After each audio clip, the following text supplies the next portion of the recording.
just go dry for a minute.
Alright, that's just a bunch of stuff in A major. Hey, Sam, what's going on, man?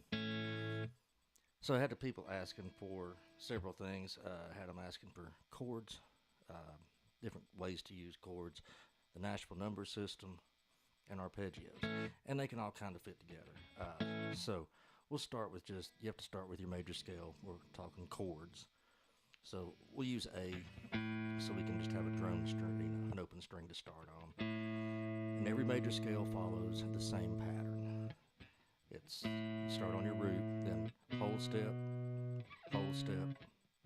half step, whole step, whole step, whole step, half step. And on a guitar, a whole step is 2 frets, half step is 1 fret. Most of y'all probably know that, but in case anybody's here that doesn't know that. So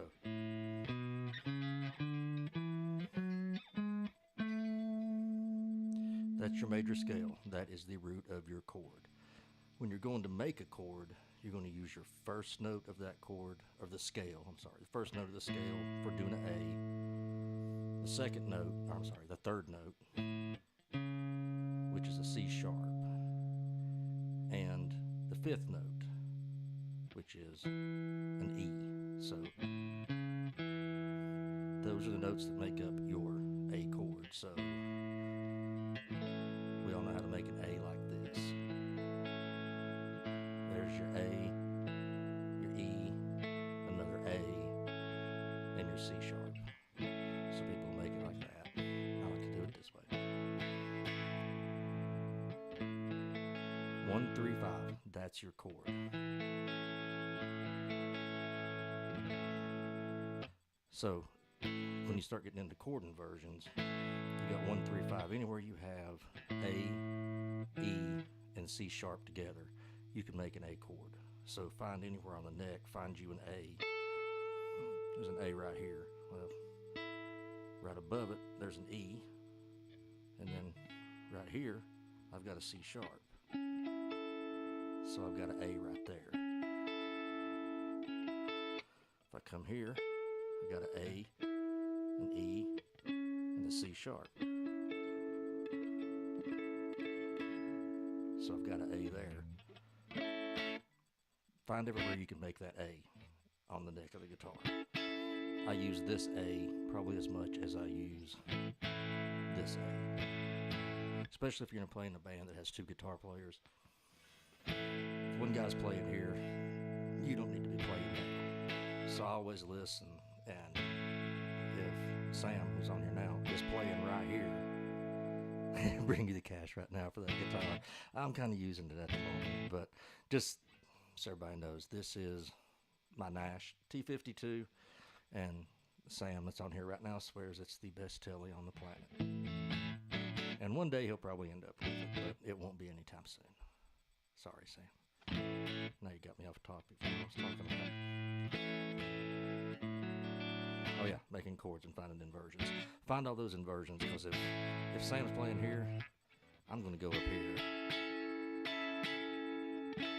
And it can kind of give it a 12-stringy type sound.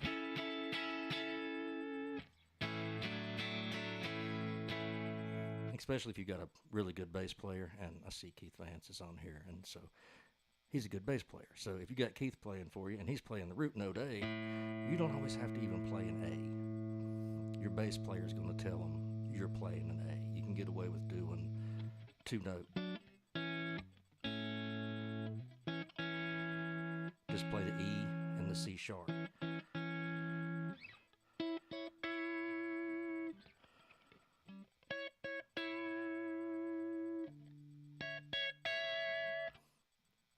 And you're still going to be an A all over the place. But other ways to use this. That is your arpeggio too. 1, 3, and 5 is an arpeggio in A.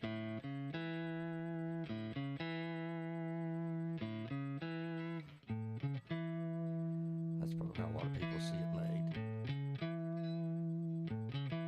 So if you know your chord, you pretty much know your arpeggio. It'd be just like playing it.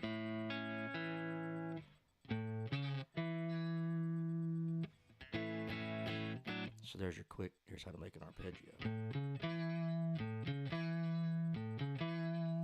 And something really cool with the arpeggios, and I learned this from Andy Wood, you can move those if you're playing in the same key all over the neck, and he calls it keeping a digital pattern. When I make this arpeggio, I'm playing an A and a C sharp on the top string. And then I'm hitting the E with my ring finger. So index finger, pinky, ring finger. You may have longer fingers than me and can do middle finger. I can't. But once you find that, find your A below that, which is right there. So, and then play the exact same pattern.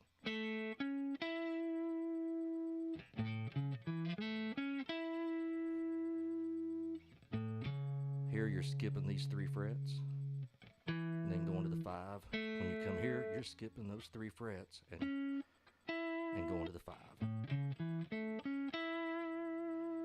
And it even works going down to your A string.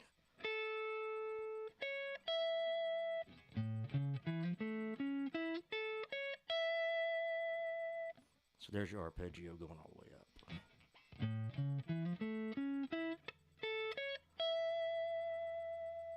And you can get it fast, add more notes in, but that's your basic. And that works with not just arpeggios, but any lick you want to do. If it was, or just that.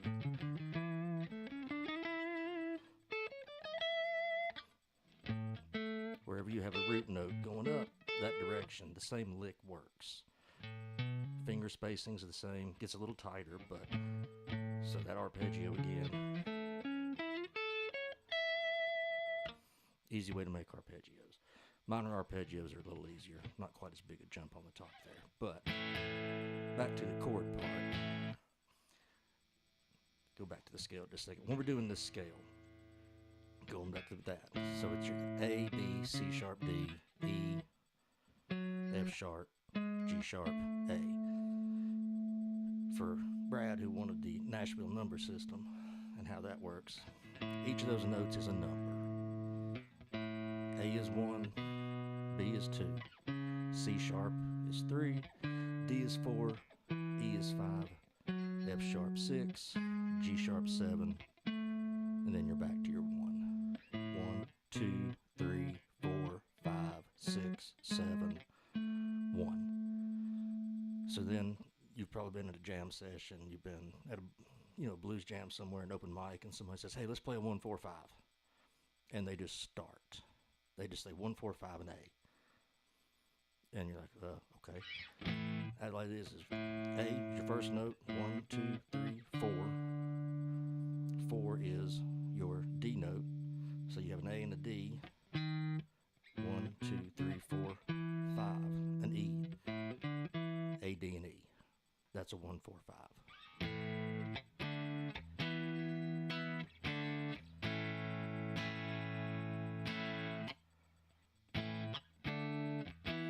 That'll get you through a whole lot of blues jams.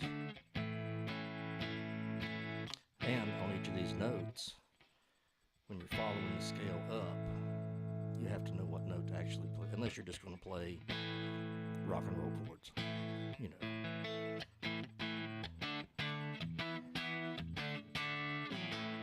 Then you can kind of solo in a minor or a major, because it's kind of ambiguous, especially if the bass player just rides a note and doesn't walk a minor or major progression. But if you are, playing in a band situation and somebody calls that out, your first note's A major. What is your 4 note? What is your 5 note? What if they say there's a 2 in here? So learning what your full scale is there too. The first note we know is an A. That's an A major. Second note, if it's a song in A major, is always going to be a minor. So you'll go to a B minor. The third note is always going to be a minor. I say always, there are exceptions. Jazz, some country tunes, some rock. 4 is the D major. So if it's a 1-4-5, we know we have A major and D major. The E is a major also. So now we know our 1-4-5 in A is A major, D major, E major. But to go on up, F sharp minor,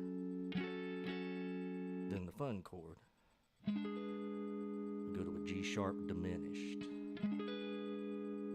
and then back to your A.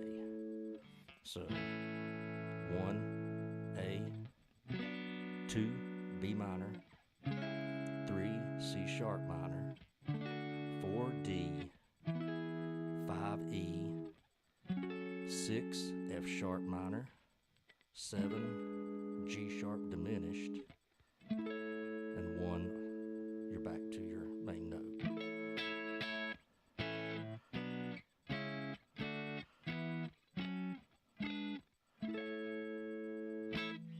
And that works with any key that you're going to play in. If you play in a G, you follow that same progression. Major, minor, minor, major, major, minor, diminished, major. And that's when you can really start playing around and having some fun inside of those chords. I'm going to put my pick down here. I like to occasionally not play the full chord, but play my root,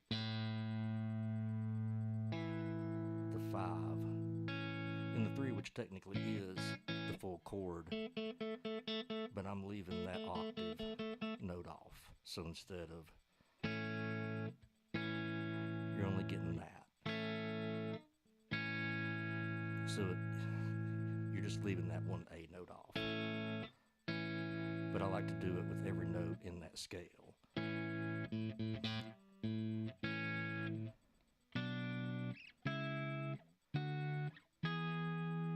So it gives it a little different sound than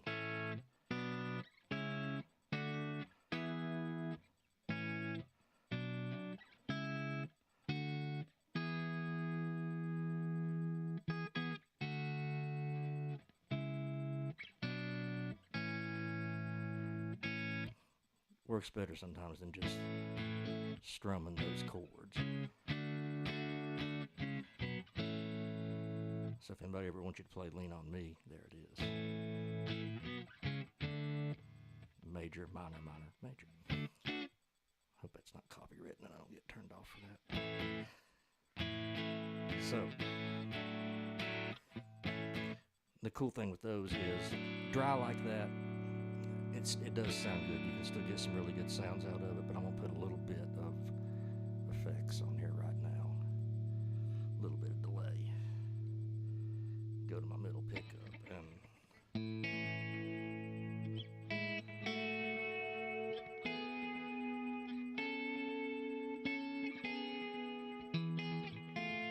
oops.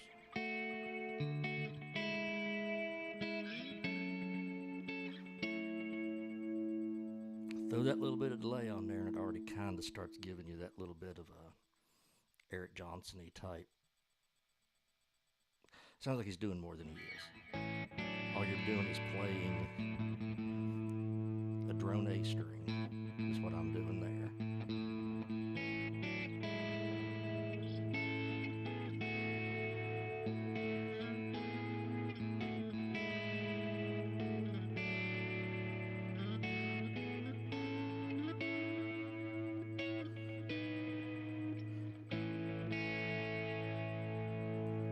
Makes it sound a lot bigger, and especially if you're just playing in a straight A chord for a long time, if you can throw some of those walk-ups in.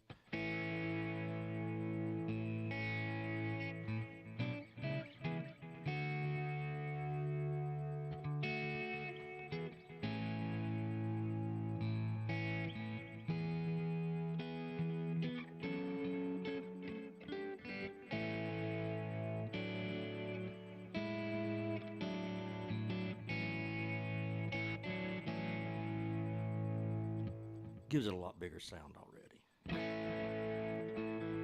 And then if you start throwing some of it, which I'm finger picking all this part, you can finger pick it. I also do, when I'm actually playing out, sitting here, I finger pick it. Out live, I do still hold my pick and just do the hybrid.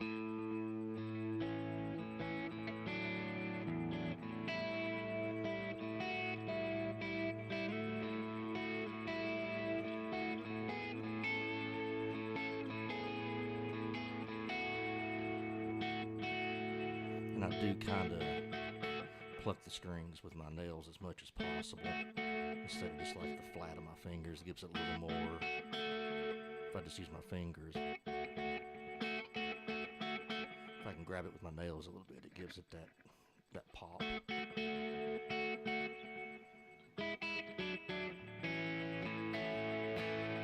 So next time somebody says a 1-4-5, you know it's a D and E major. And now you know it's a D major, you know it's an E major. So now you can solo. Basically, you can figure your A pentatonic scale is going to work on that.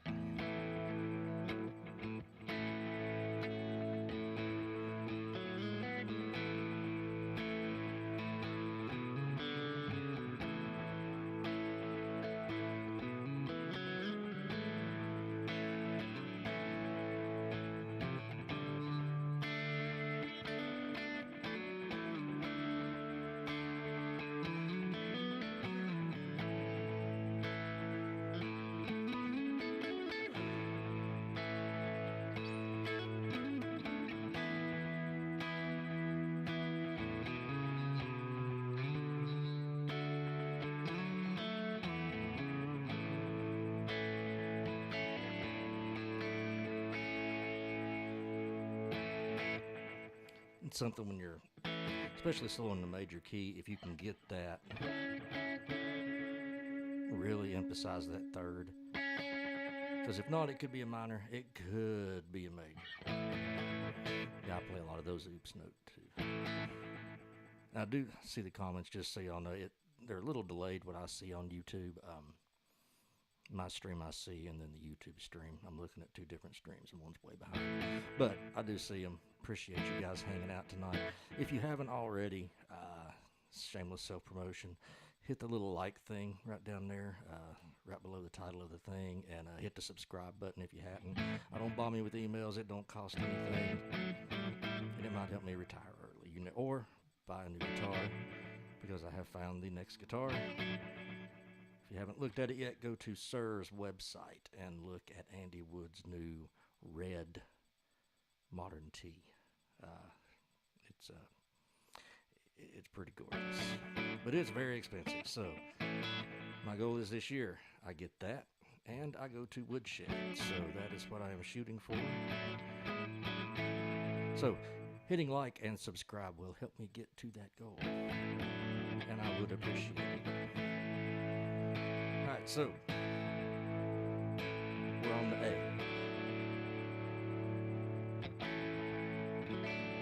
Everybody's made that chord. Really, all you're doing is making a B minor. Think of free.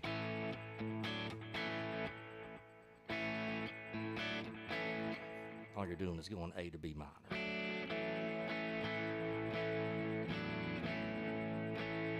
And this is good info for bass players too. Knowing how to find your major scale, if you're walking in a major or if you're walking in a minor. I know we have one bass player in the room, a couple of part-time bass players. But learn those scales, learn the numbers of your scales. That way if somebody, because I've been on stage, I played in Nashville for a while, and you'll have a keyboard player who is the band leader, and they won't say D, A. They play and they hold up a finger. And they hold up a 3, and they hold up a 4. There's no sign for minor. There's no sign for major. So you just have to know, I'm in A, so this is 99% chance it is an A. The 2 and the 3 are going to be minors. There are some exceptions, some country songs especially.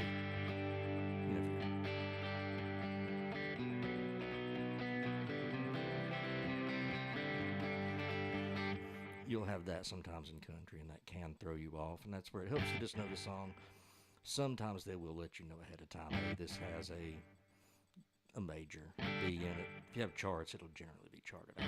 But learning those numbers, you probably already know, if you don't know your fretboard already, you learn every note on, like say, if somebody says play a C on the G string, you should be able to go and hit it immediately. You just, or up here. Find those notes, you should be able to get them. And then start thinking in numbers, thinking in intervals, whole steps, half steps. Scale, whole interval, whole step, half step, whole step, whole step, whole step, half step. Then anywhere you're at on the neck, if somebody says we're playing in A flat, can you right now tell me every note in the A flat scale? Top of your head? Probably not. I would have to think about it a second, but I know whole step, half step, whole step, half step. I know where my scale's at because of those intervals. So it's real easy if they say 1, 4, 5 in A flat. 1, 3, 4. I can find my 1, 4, 5. And if it's only 1, 4, 5, that's all you got to worry about. Starting out, like I said, unless you're the bass player, then you better be walking some. But it makes it easier to get through your scales if you don't think of it in terms of, oh God, what notes do I play? If you think of what interval am I playing, it makes it a little easier to think about. Then you can start your scale anywhere on the neck. You don't have to typical.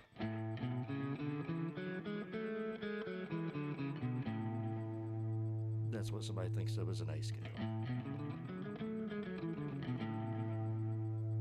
But if you started here and you know your intervals,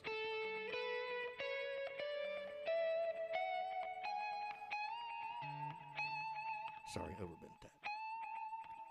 Still getting used to 9s on here. Went down to 9 to 46s on this, and I do like it because this telly fights. Anybody who's ever played it knows it fights a little bit. So I'm trying the 9s on it. Still use 10s on some, but I'm trying to stick with the 9s on this for a little bit.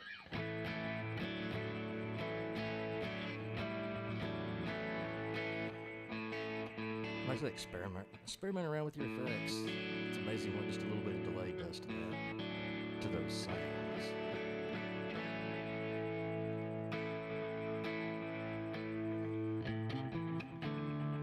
So that's using that arpeggio to get into your second note.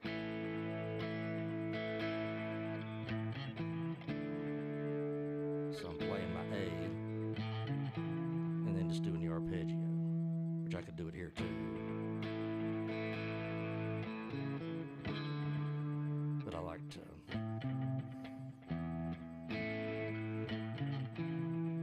because then I'm already set up in my D chord.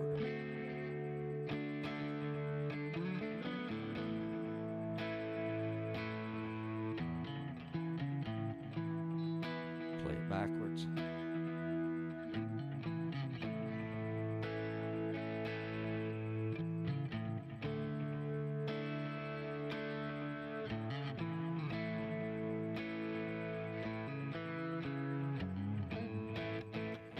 So there's different ways to use it. And like I say, move that arpeggio around. Anywhere you've got an A, a C sharp, and an E. Even if it's not in that order, if you have A, E, and C sharp. So if I want to, I could start it on the E here. Let's do it up here. C sharp, C sharp, E, and A.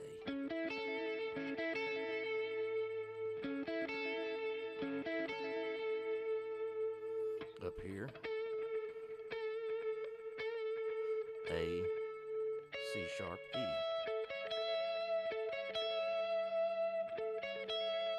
I was going to go up here, but I realized that this is only a 20 fret guitar, and that C sharp is way up there, so we won't mess with that one. But here, C sharp, E, A.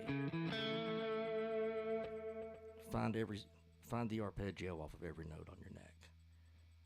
If you're on E, so I'm on E right now, there's a C sharp, there's an A. I'm in the A here, I can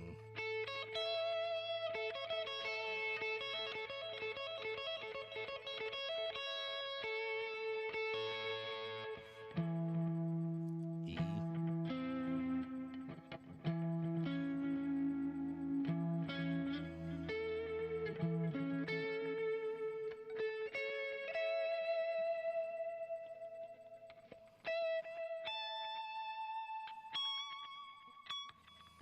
so if you find those notes everywhere, it opens you up to a lot of solos.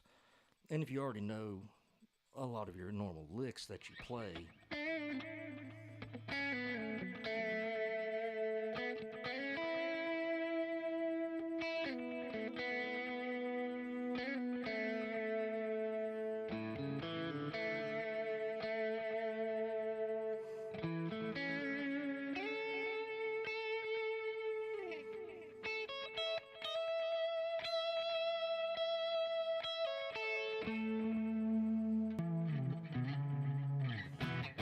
you can do a lot with it and play other, like I say, and if you want to make any of that minor, the minor walk-up scale is completely different, and I'll probably cover that in maybe an episode later on. So if not, we'll just pretty much stick with the major. But just for reference, anything you're doing in that, most of what you do in your A major, you can play an F sharp minor. That's called your relative minor, if you haven't heard that term before. You go down a step and a half. If I'm an A, I'm going to my 6. F sharp is the 6 of A, which is, if you remember your scale, an F sharp minor. So I can take and play my A major pentatonic in an A,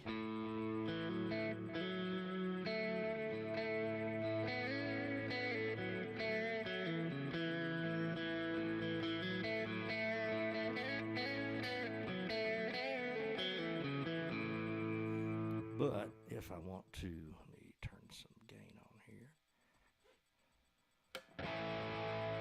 If I'm an F sharp minor,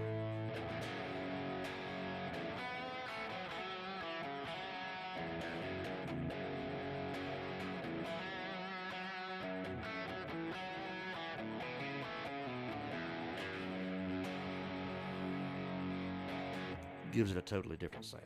I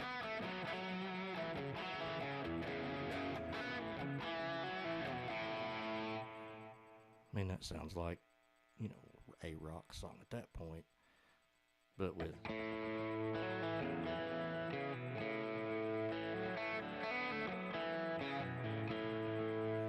completely different sound in the major key. You're playing the same notes, but the information the listener's brain gets is different because you've got that F sharp on the bottom. So your A major pentatonic is going to work pretty well with your F sharp minor pentatonic. And it works that way with any key. Your 6 is always your relative minor. So it's real easy to, if you have a hard time thinking about, if somebody calls out a song in G sharp minor, and you're like, oh crap, but you know a B major, G sharp minor is the 6 of that B major.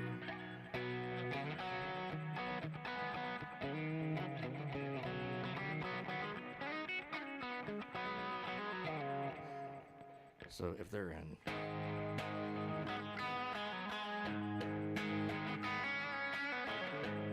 your stool,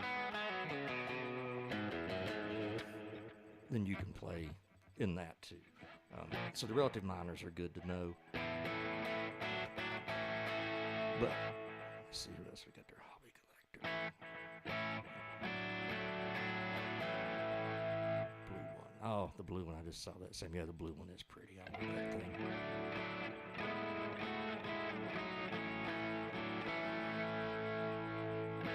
All right, so we'll just kind of do a bit of review here. Your A major scale, any major scale for that matter, any major scale. Don't think of it as notes, think of it as intervals.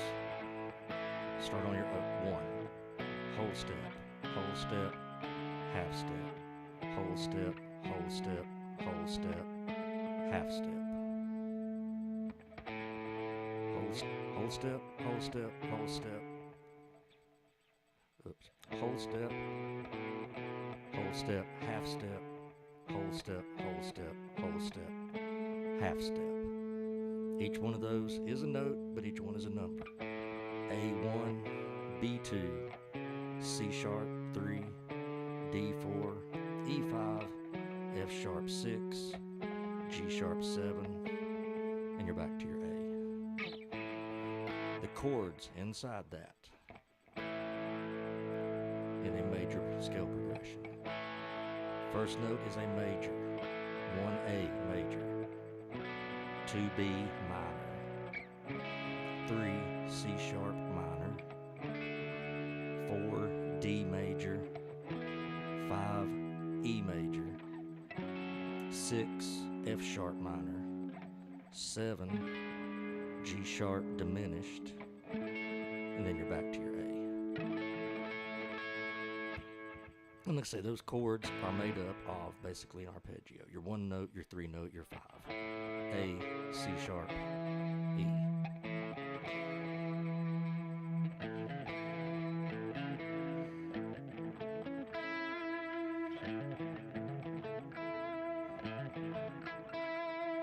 If you want a fun little trick, let me get a drink. Hang on a second.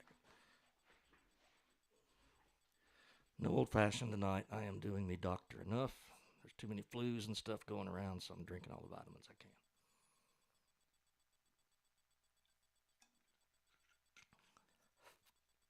While I'm at it, anybody local, the Tri-Cities area, our band Cash Crop, me and Sam, we will be at Tulips in Johnson City tomorrow night, 8 to 12. And as of now, the Kingsport Moose Lodge has not canceled our show for Saturday night. Kind of waiting to see what the weather does. If it ends up blowing just bunch of rain on us, we may still play. But we'll have word on that hopefully by late tomorrow afternoon. Kind of hope we do get to play. Money to go towards that Andy Wood, sir.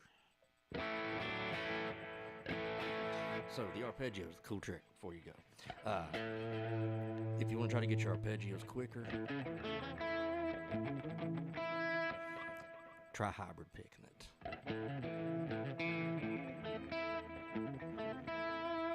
So I'm picking the first note, hammering the second note, and then plucking the third note.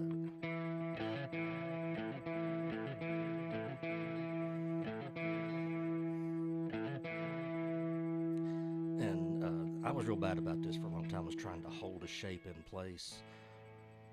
And when you do this arpeggio, as soon as you play that second note, start moving your index finger. Then it's in position if you want to jump.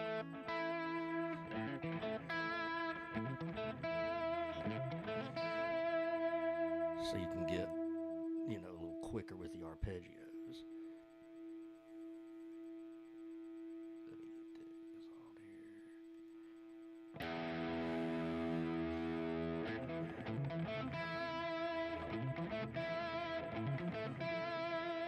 And you can do that all over the neck with in any key. Minor's a little easier. I'll go ahead and show you the minor arpeggio for A2. For that arpeggio in minor, all you do, you flatten the third. So instead of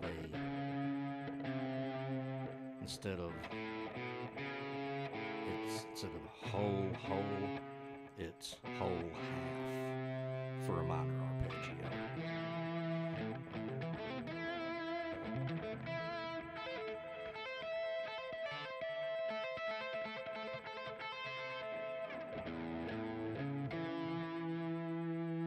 And you can use that trick, you know, with a lot of different things.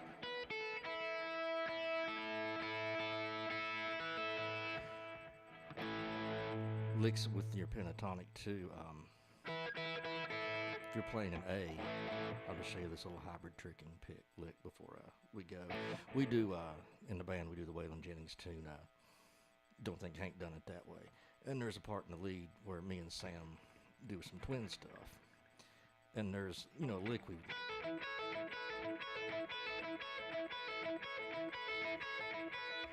we do it in B minor.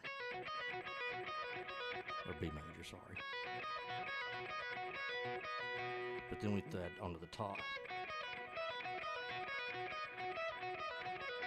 But we do it pretty quick, and it's really hard to pick it that fast, so I hybrid pick it.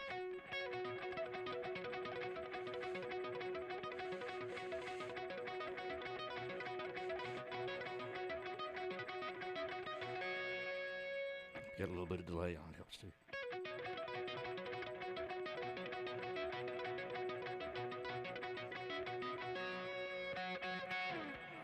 But there's another little trick to use in a major scale.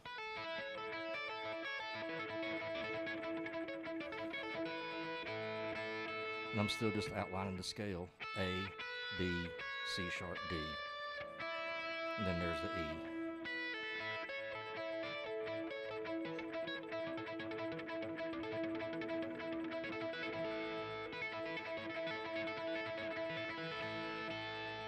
Alright, so hope that's some information that might be useful to you guys. Once again, check the band out this weekend if you are anywhere close to us in town.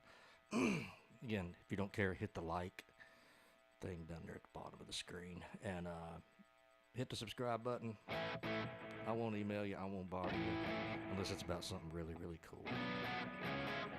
But thank you guys for hanging out with me tonight. We'll be here every Thursday night. Summertime, there might be a couple I miss because we do have gigs on Thursday nights a lot at marinas in the summer if they don't get rained out. But for the time being, we will be here every Thursday night. Watch my Facebook page, Instagram. I don't post a lot on there, but Facebook, Instagram, and I may just jump on live here and there for the heck of it. And you never know when you might see me pop up. If there's anything you guys want to see me talk about, if you want to leave me a nasty comment, tell me I'm awful, go right ahead. That's cool. I'm going to read them all out one day after everybody leaves a bunch of them. Thought about getting my ex-wife to read them because she'd probably enjoy it. No, I'm just kidding. Kinda. All right. Anyway, thank you guys for hanging out tonight. And some of you all I'll see tomorrow. If you're in Bristol, stop by my Real Music. Say hello. I'll be there tomorrow and Saturday. Saturday, I'll be very tired. I got a gig tomorrow night. But see you guys next week. Good night.